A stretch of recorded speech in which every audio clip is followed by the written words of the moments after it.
Olá pessoal, eu sou Bruno do PET-CIT e na aula de hoje vamos conhecer melhor os polímeros. Então vem comigo. Bom, os polímeros nada mais são que pequenas moléculas que chamamos de monômero se ligando e formando uma macromolécula. Bom, aqui a gente tem, então observe que aqui temos um monômero, que é o etileno, que com alguns catalisadores, uma certa pressão e temperatura, ele forma um polímero, que é o polietileno. Ou seja, temos várias pequenas moléculas, se ligando para formar um polímero, uma molécula grande. Bom, esse processo, que ocorre aqui é chamado de polimerização. Bom, para a gente entender um pouco melhor como isso ocorre, a gente tem que entender a reação de adição, que nada mais é que tem uma dupla ligação que se quebra, deixando o átomo livre para fazer ligações simples. Eu vou explicar isso melhor já. Bom, vamos usar o nosso primeiro exemplo, que a gente tem nosso monômero. Esse monômero, ele quebra a dupla ligação dele, pois está uma temperatura muito alta, uma pressão, um sedimento de energia, ele acabou quebrando essa dupla ligação. Então aqui ele fica com uma ligação simples. Se esses dois carbonos estão com ligações simples entre eles, quer dizer que eles podem fazer outra ligação, que é o que acontece no caso do polímero. Ele pode fazer outra ligação e vai se ligando várias e várias vezes. Então, basicamente, aqui é a mesma coisa. Você faz a quebra da ligação, que é um polímero de adição, e o carbono fica livre para poder fazer outras ligações.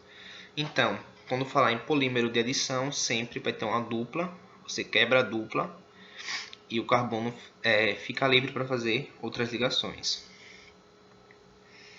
Bom, vamos falar um pouquinho dos polímeros, dos tipos de polímeros, que tem polímeros naturais e os polímeros sintéticos, Um exemplo de polímeros naturais que temos são borrachas, que são as borrachas naturais, que eu acho que vocês não sabiam, mas tem tipo de borracha que é extraída das árvores, que é a seringueira, nesse caso, os polissacarídeos, as proteínas e etc. E os polímeros sintéticos, que é o que tem a intervenção do homem, que ele modificou. Exemplo, a sacola de plástico do pão que você compra, um PVC, um acabamento, um cano de PVC também, as garrafas de refrigerante, os PETs, e por aí vai. Então, polímeros naturais, que se encontram naturalmente na natureza, e polímeros sintéticos, que o homem modificou.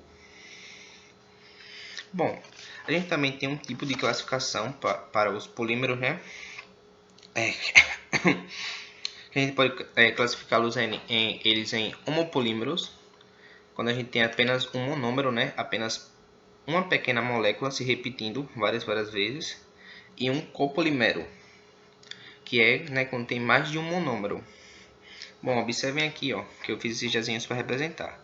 Aqui a gente tem, uma molequinha e ela está se repetindo várias e várias vezes, se ligando com ela mesma várias vezes.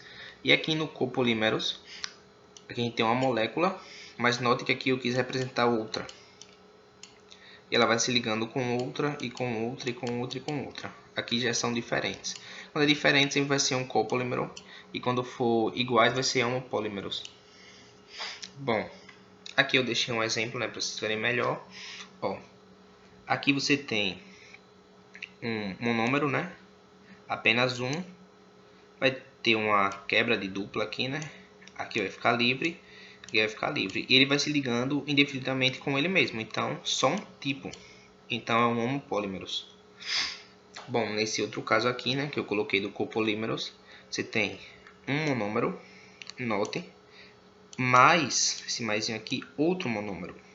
No caso, um estireno com um butano 3-dieno, E note, que já eu explico melhor o que ocorreu aqui, Mas ele formou apenas um polímero, que é a Buna S, que é a borracha. Falei que tem a natural, mas também tem a que você usa aí em casa, que é a borracha sintética.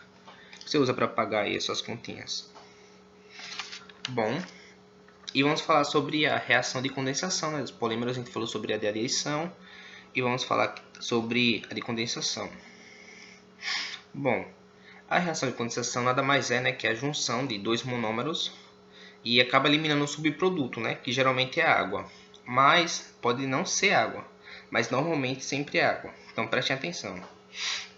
Ó, nesse caso a gente não tem mais ligação dupla, né, que na reação de adição sempre tem que ter uma dupla. Mas aqui vocês observem, ó, vocês têm um monômero e outro monômero.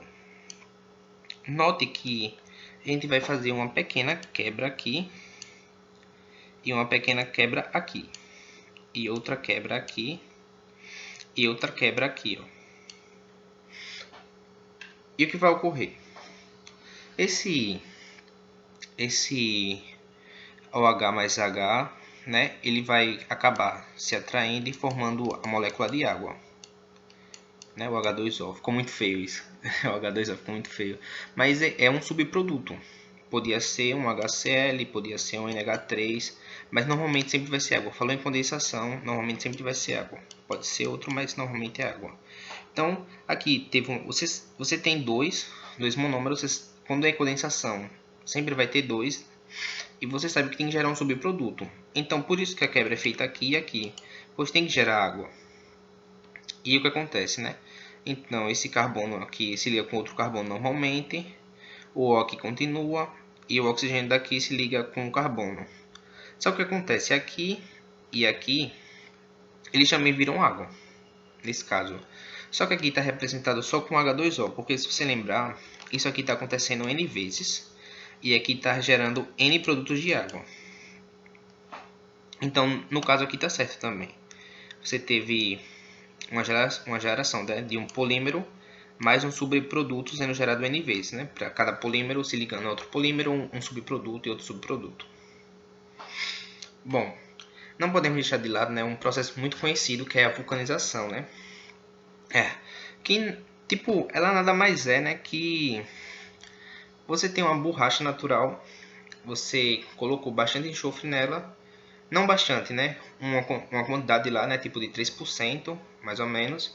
Você aqueceu o enxofre. Bom, e quando você aqueceu o enxofre, né? Ele vai acabar quebrando algumas ligações, né? Duplas, como a gente viu lá de adição.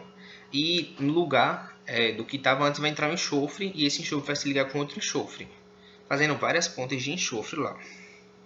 Bom, como é o caso dessa imagem aqui, ó.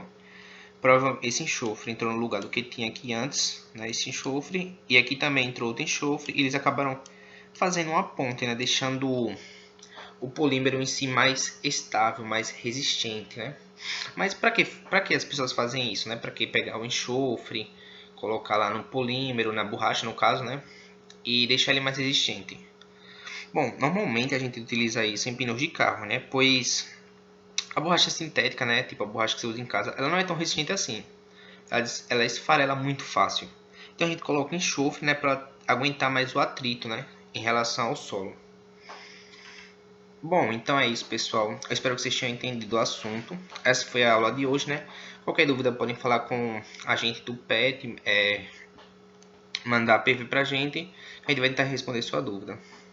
É isso, até mais.